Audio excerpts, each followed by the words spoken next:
கிருஷ்ணகிரி மாவட்டம் காவிரிப்பட்டினம் பகுதியில் தீப்பெட்டி தொழிற்சாலையில் பணிபுரியும் வீடற்ற தொழிலாளிகளுக்கு அனைவருக்கும் வீடு என்ற திட்டத்தின் கீழ் வீடு வழங்கிட வலியுறுத்தி பெண்கள் மாவட்ட ஆட்சியரிடம் நினைவூட்டும் மனு கொடுத்தனர். கிருஷ்ணகிரி மாவட்டம் காவிரிப்பட்டினம் அண்ணா நகர் பகுதியில் சுமார் 51க்கும் மேற்பட்ட குடும்பத்தினர் பல ஆண்டுகளாக சொந்த வீடுகள் இன்றி வாடகை வீடுகளில் குடியிருந்தவாறு தீப்பெட்டி தொழிற்சாலையில் பணிபுரிந்து வருகின்றனர்.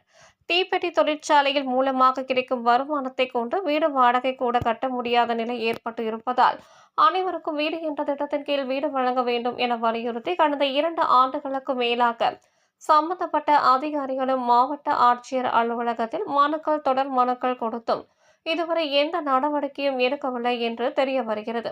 இதனால் பாதிக்கப்பட்ட பெண்கள் சட்ட உரிமை நுகர்வோர் பாதுகாப்பு சங்கத்தின் கீழ் மாவட்ட தலைவர் மகபூப் பாஷா தலைமையில் 51க்கும் மேற்பட்ட ஏழை பெண்கள் மீது மாவட்ட ஆட்சித்தலைவர் தினேஷ்குமாரை சந்தித்து கடந்த 2 ஆண்டுகளுக்கு மேலாக வீடுகள் இன்றி வாடகை வீட்டில் வசிக்கும் எங்களுக்கு அரசு புறம்போக்கு நிலத்தில் அனைவருக்கும் வீடு வழங்கும் திட்டத்தின் கீழ் வீடு வழங்கிட வேண்டும் என்றும் கிருஷ்ணகிரி அதனை சுற்றி உள்ள பகுதியில் ஏதாவது ஒரு இடத்தில் எங்கள் 51 நபர்களுக்கும் இலவச வீட்டுமனை வழங்க வேண்டும் என்ற தீப்பெட்டி தொழிற்சாலையில் பணிபுரியும் எங்களுக்கு குடியிருந்து வரும் வீடுகளுக்கு வாடகை பணம் கட்ட முடியாத சூழ்நிலை இருந்து வருவதால் எங்கள் வீட்டு பிள்ளைகளை கல்லூரிகளில் சேர்ந்து படிக்க முடியாத நிலை ஏற்பட்டுள்ளது.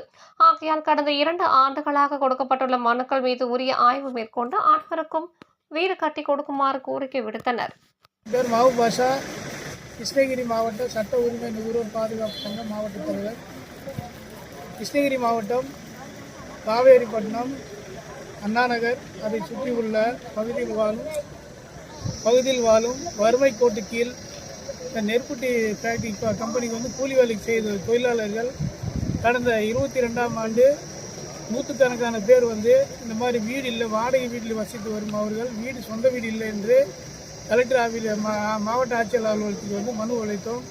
இதுநாள் வரைக்கும் 2023, 24 கடந்து போட்டது.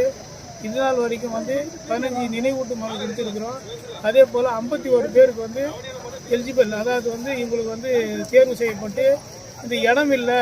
இப்போ நாங்கள் இடம் இல்லாதனால இப்போ அவங்க என்ன சொல்கிறாங்க, ஆரை காவிரிப்பட்டினம் ஆரை இங்கே இடம் இல்லை, நீங்கள் திரும்ப மாவட்ட ஆட்சியர் கேளுக்கு போயிட்டு இடம் வாங்கினா ஒதுக்கி கொடுத்தா போகிறது. இது கிருஷ்ணகிரி சுற்றியுள்ள எந்த பகுதியில் இடம் கொடுத்தாலும் அவங்க போகிறேன்றாங்க. இப்போ அதே சமயம் பார்த்தீங்கன்னா இவங்களுக்கு வாடகை கட்ட முடியல. வருஷம் பார்த்தீங்கன்னா வாடகை 1000 ரூபாய் ஏற்றிட்டு போனால 5000 6000 கொடுத்து வாடகை கொடுத்தாங்கனால இருக்க முடியாத நிலைமையில் இருக்குது. அதே மாதிரி பள்ளி குழந்தைகளுக்கு ஸ்கூலுக்கு அனுப்புறது மேல் படிக்கிறதுக்கு வசதி இல்லாமல் இருக்கிறாங்க. இதனால் உடனடியாக மதிப்புக்குரிய மாவட்ட ஆட்சியாளர் ஐயா அவர்கள் இது மீது நடவடிக்கை எடுத்து இந்த 51 பேருக்கு நாங்கள் லிஸ்ட்டு கொடுத்து அவங்களுக்கு உடனடியாக இடத்தை தேர்வு செய்து வழங்குமாறு இந்த மாவட்ட ஆட்சியரிடம் மனு அளிக்க வந்துக்கிறோம். நன்றி, வணக்கம். உங்கள் தேடல் நியூஸ் சேனலை லைக் பண்ணுங்க, ஷேர் பண்ணுங்க, கமெண்ட் பண்ணுங்க, ஆல் பெல் பட்டனை கிளிக் பண்ணுங்க, மறக்காம சப்ஸ்கிரைப் பண்ணுங்க.